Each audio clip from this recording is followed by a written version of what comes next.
Hi guys, welcome back to my channel and welcome to the new flat. Yeah, we moved 2 days ago and we're super excited to be here. So I thought my first video would be kind of a kitchen food tour of everything that I buy as a type 1 diabetic to stay happy and healthy. So yeah, like I just said, we moved in 2 days ago, so we haven't got completely everything that we're gonna eat all the time yet, because obviously on the first shop you always forget a few bits and bobs, but I thought I would basically just take you around the kitchen, all of my store cupboard and fridge essentials for making like healthy meals, but also the kind of things that I snack on and things that I keep around the house as treats. Let's just get into it. I'm going to start in this cupboard, which is one of my favourites because it's where I keep my cereal. So we have oats are my every morning. I probably have them 6 days a week. And I make my protein oats. You will have seen them if you've watched any of my Day in the Life of the Type 1 Diabetic videos, but I have these most days, or I also use them to make protein pancakes. We kind of have the healthy cereals at the moment. We don't have the tasty, like, snacky cereals. And I tend to have cereal in the evening as a snack if I need more carbs for the day. And sometimes I will have Weetabix with like a protein shake as the milk to add more flavour, which is really nice, or just some Alpen muesli. And then we're probably going to buy either cocoa shreddies or cocoa pops, but we haven't got around to that yet. And then I have some mason jars with my homemade granola. This is all I had left when I left home, so I need to do a fresh batch of those. But this is my plain, like, cinnamony vanilla granola, and this is my chocolate granola. In this cupboard we have like the cooking ingredients. Now we always have a load of tinned tomatoes for like chilies and that kind of thing. That is something that we cook a lot, are like big pan dishes that you can then meal prep and keep in the fridge. Things like chilies and curries are super quick and super easy and really easy on the blood sugars, and I just love them. So tinned tomatoes for that. And then if you saw, I think it was my last Day in the Life of the Type 1 Diabetic video, I mentioned that I am reducing my meat. Now I'm not vegan or vegetarian, but I'm reducing like animal products in general to a certain degree for environmental reasons. Really good kind of swap that I'm finding is when James does a meat chili, I'll make a bean one. So I have loads of black beans here. To be fair, I probably won't actually use black beans in the chili. I'll probably make them into brownies because black bean brownies are delicious. But then we have like kidney beans and cannellini beans and azuki beans and just a lot of beans. And they're super good for bulking out, like I said, chilies, and you can even put them in curries if you wanted to. Make nachos with chili as well. Burritos, so versatile, and you can just make a massive batch and then keep it in the fridge or the freezer. Then we have coconut oil. Now James likes to cook with this a lot. I use it in baking. I also use it for hair masks. I literally just melt some and put it in my hair, leave it for 45 minutes and have a shower. That's like my Sunday morning routine. But coconut oil is kind of an essential for us. We then have sweet chili sauce just for like general flavourings, and to go with that, soy sauce, again really good for like curries and that kind of thing, and sriracha. James absolutely loves spice. He can't live without spicy food, and so this is probably not going to last very long. And then we have lentils, red lentils and rice. So yeah, like I said, we do a lot of chilies and curries, and so rice is obviously kind of a go-to. And then also lentils, I really enjoy making a lentil curry. If you want me to film any recipes for anything that I mention, just leave it down in the comments below and I will do them. But obviously I'm not going to go through how to make everything in one video because that would be like way too long. And then on the next shelf we have our olive oil, again just like a cooking essential. And we have bread. I go through a lot of bread. Normally I just get like a granary or brown or wholemeal bread, and I have sandwiches most days for lunch, and then occasionally James will have toast, and sometimes I will also have toast. But bread is an essential for us. And then at the moment we also have some sourdough as well because it was my birthday and we had planned to make a delicious French toast, but then I got the flu, so that didn't happen, but we've just got sourdough now. And in here I also keep my coconut milk, so this is again an essential for like Thai style curries and stuff. Normally we used to get the like tins, but sometimes we find that we wanted like half a tin or a tin and a half, and then you don't want to waste another half a tin. So now we just buy it in the kind of cartons, and it lasts, it's just as good. So there's kind of no need to get the tins. And in here I keep my hypo snacks. This is the all important cereal bar cupboard. So I have 2 boxes of these Alpenlight cereal bars. They are 11 grams of carbs per bar, and they're salted caramel. I used to get the ones from Aldi, but now we've moved those on Aldi for like forever away. So these are kind of the alternatives that I get in Sainsbury's, and they're pretty much the same. They're like 66 calories per bar, so I really like them as a quick hypo snack. And they're really good for those hypos where you're really not hungry, but you have to eat anyway, because they don't really fill you up too much. So I have 2 boxes of those. And then I have these Cadburys Brunch bars, and they are 20 grams of carbs per bar. So these are for hypos where I can feel I'm going really low, or days when my insulin sensitivity has increased. And oh, these are delicious. These are Fiber One brownies. They're like little individual brownies. They're quite small. You get 5 in a box, and they're basically kind of a massive craze at the moment, I guess, because they're like 90 calories per brownie, and they're really good. They're not very big, and to be honest with you, they are quite expensive. I probably won't be buying these regularly, but they were on offer, and I thought I would treat us for a little move-in present. If you're looking for a low-calorie snack or a low-carb snack, they also only have 9.8 grams of carbs, and 6 of them are fibre. I think I mentioned this before, but fibre often isn't digested the same as regular carbs, and so when you're working out a carb count for food, you should be minusing the total fibre from the total carbs. So in terms of carbs that you would have to consider for your blood sugars, these only have like 3 grams of carbs in, so they're a really good sweet treat as a low carb option. Up here we have a really small shelf cupboard, and we just have random little essentials like ketchup. We have fry light, so we do have olive oil, which we use sometimes if we're cooking something nice like a steak. But normally for day-to-day cooking, I will just use fry light spray, because obviously it's like lower calorie, less fat, and just kind of not as greasy. And so I don't feel as like icky when I eat it. And then we have curry paste, red Thai curry paste, kind of an essential for James. Like I said, he really likes spice and he really loves Thai food, so we kind of cook that quite a lot. This actually I think we need to put in the fridge, but I will do that in a minute.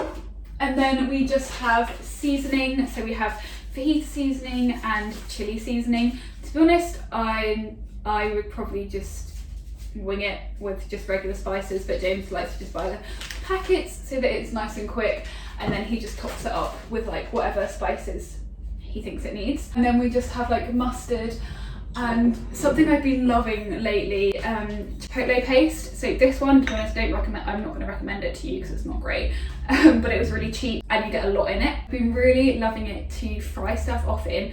We make kind of like a sauce with like chipotle and mayo, and then add maybe like a few other spices and seasonings, and I either fry tofu in it, or James will fry chicken in it and then put it in a toasty or a sandwich, and it's really nice. I think I had that sandwich in my last what I eat in a day video, and it's so delicious. On this shelf is like my protein shelf, and I love it.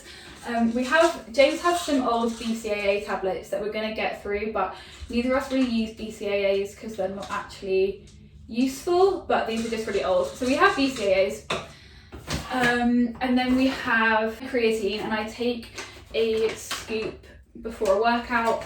This is the only supplement that I take that isn't protein. All the others kind of don't really actually do anything. I just take creatine, and I have it from bulk powders just because I can get that on Amazon with free delivery, and it's mixed berry, and it's actually really nice. Then we have a coconut water powder. You can, if you order from My Protein, you'll know how old this is because it's in the old style packaging, and it's basically just really good at hydrating you. Coconut water is super hydrating. I just don't like coconut. So what I'll do sometimes if I'm ill, I will make a smoothie and put a scoop of coconut water powder in, and it helps rehydrate you really quickly. Carb Crusher vegan protein bars. They're from My Protein and they are 16 grams of protein per bar and 19 grams of carbs, and they are in peanut butter flavour. I really like them. I feel like if you're the kind of person that hates protein bars, you're not going to like these ones. But I quite like the protein bar texture and flavour. I don't know why, I just like it. They're another kind of like plant-based alternative. They taste good to me, and although there are 19 grams of carbs in them, whenever I eat them it does absolutely nothing to my blood sugar. It's weird.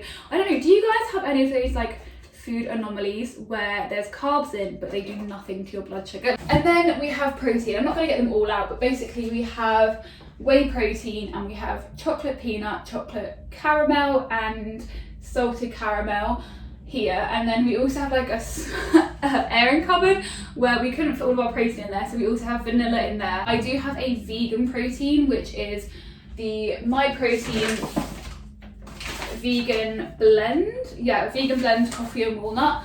I hate this with a passion. It's absolutely disgusting. But and I tried cooking it into oats and everything, didn't like that. But if I blend it in and cook it as pancakes, it's actually really nice. So I'm not going to buy it again just to make pancakes, because I can make pancakes from any other protein powder that I own. I'm just going to get through it slowly but surely. Normally I make pancakes once a week on like a slow Sunday, so eventually I'll get through this. As long as I cook the pancakes through really well, it actually works quite nicely. And then we have the drinks and baking cupboard. Now I'm sure anyone who is diabetic, and probably most people in general anyway, have a lot of squash, because it's like a lovely flavoured, no sugar, no carbs drink. So we have orange and mango and lime, just because they're the flavours I like. Nothing else really to say. Good sugar-free hydration going on there. Then we have coffee beans. Then I have my kind of like health food. So you already saw my chia seeds. Then on top of that, like I don't use health food powders too regularly because they are expensive and they are not necessary if you're eating like a healthy balanced diet. But sometimes they're good for adding flavour, and sometimes they're good if I'm ill. That's when I will use these. If I'm ill or feel like I'm getting ill, that tends to be the only time when I use health food powders, because I really don't think you need them all the time. I have Acai Powder, which is probably one of the most expensive ones. I use it very rarely, and I will use it in smoothies and smoothie bowls, but yeah, only really when I'm ill. Those lines as well as Spirulina Powder. I got this from Aldi, and then I haven't seen it again regularly, so I don't know if they've stopped doing this. But Aldi used to have like a section of really cheap superfoods, which was super handy. And again, Spirulina Powder tastes vile, so I just put a tiny amount into smoothies or smoothie bowls if I'm feeling ill for some extra nutrients. And then I have Maca Powder. I do tend to use this once a week in protein pancakes if I'm making protein pancakes. I have raw cacao powder.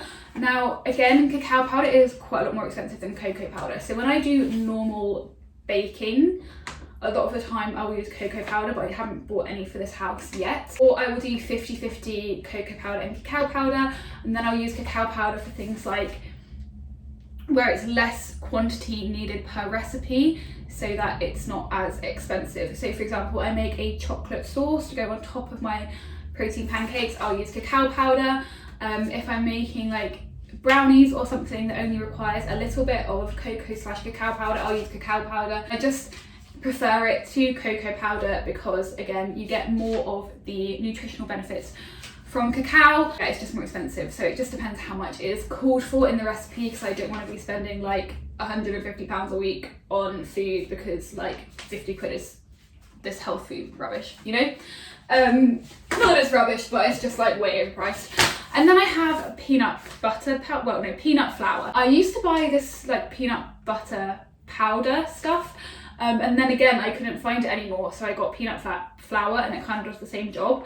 I haven't honestly used this in a long time.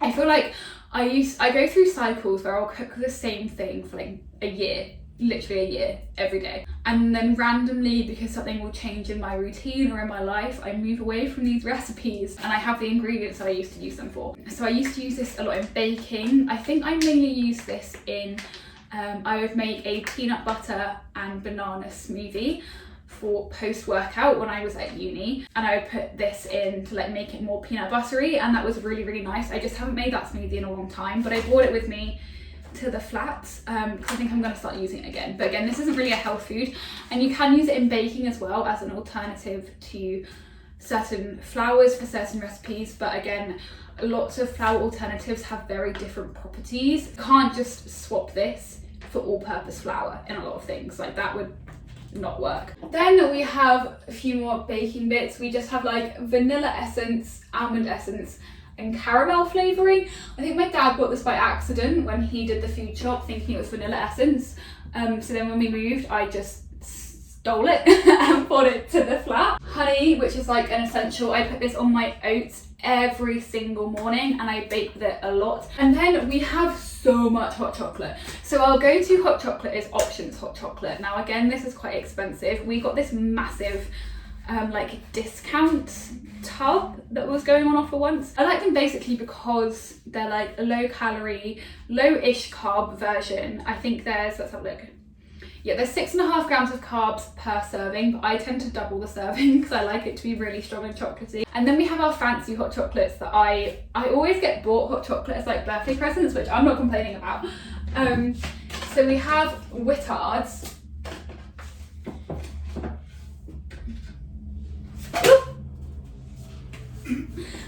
We have a loads of different flavours of Whittards hot chocolate. Okay, so this one's dark, this one's regular, and then we have white hot chocolate and also white hot chocolate. And then the last things for cupboards, other than like, we just have like salt and a spice rack and stuff.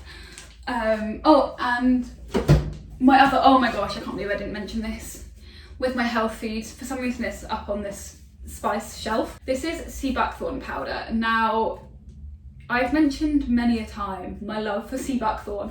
So sea buckthorn is it's like a plant that has multiple different forms that you can eat it in.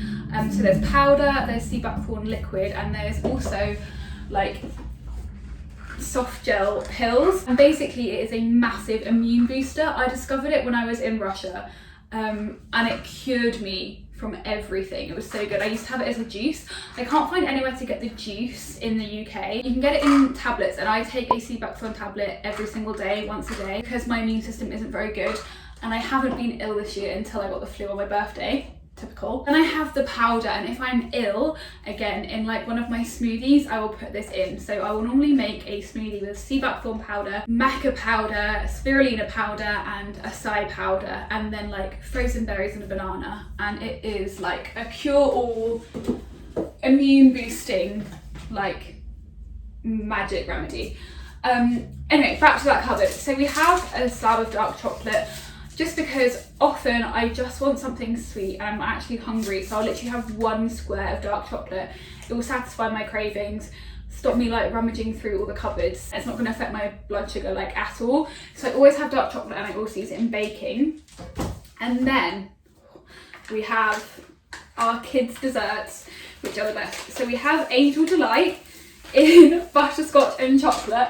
If you're not from the UK, I don't know if this is around outside of the UK, but it's basically like a mousse that you make in like 10 minutes in the fridge. And then we also have sugar-free jelly. We have at the moment strawberry and lime flavours. You're fancying something sweet but you're not actually hungry, or you want something that's no carb, sugar-free jelly is amazing. You just have, the only thing is often I crave jelly in the moment, but it takes 4 hours to set, so you kind of have to think ahead and kind of have jelly stocked up in the fridge for in case you need it. But Angel Delight is ready in like 15 minutes, so just depends what you fancy. I just keep both in stock. So apologies about the angle, but this is kind of the only way I can show you the contents of the fridge. So we currently have a lot of champagne because I was bought it for my birthday and for the move. And like rosé that my dad bought for my birthday. So normally our fridge won't be this stocked with fancy alcohol. It's just because it's been birthday and moving season. Then we have regular milk and also oat milk. I kind of alternate depending what recipe I'm making. I, as a like just general, iced lattes are so much better with oat milk, we'll just let you know. And then kind of in cereal I tend to have regular milk, and then oat milk I have for like coffees, lattes, any kind of like sauces I'm making for pancakes and that kind of thing, just to try and again use more of like a plant-based alternative. Then we have low, like reduced fat Caesar salad dressing. You don't need to get the reduced fat version. I just personally really like the one from Sainsbury's. The one from Tesco is absolutely vile. It tastes like vinegar and it's horrible. So I really recommend that one. But if you can get the Sainsbury's one, it's really good. We have mayo. We have cheese. We have loads of cheese because James loves cheese. Then I have tofu. I have 2 blocks of tofu. Again, like I said, I like to make my tofu sandwiches. Hummus, again, really good. I have for lunches. I like chop up loads of vegetables into like sticks and like make to like dip in hummus. I don't know why I made that sound super complicated. I just dips vegetable in hummus.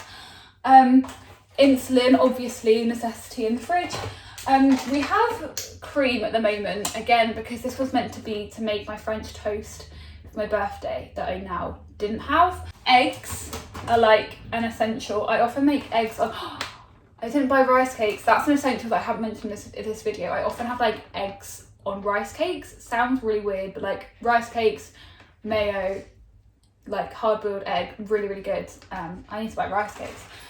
And then we have some carrot and coriander soup. I really want to start making like homemade, like myself soup, but just because obviously we're in the whole process of moving, we didn't really have time, so we have like bought fresh soup. We have these fries, lightly seasoned chicken style strips. So these are like fake chicken, but they're, I believe, pre-cooked, and like they're basically like corn, but it's just a different company. I don't think you can get these in Tesco, but you can get them in Sainsbury's, and they're really, really good. They taste like the inside of chicken nuggets. So if you're looking for like a chicken alternative, they come in like strips, and I put this in like as like a sandwich filling. So I will put like mayo and sriracha and then some of these chicken strips. It's really nice. I might have that today actually.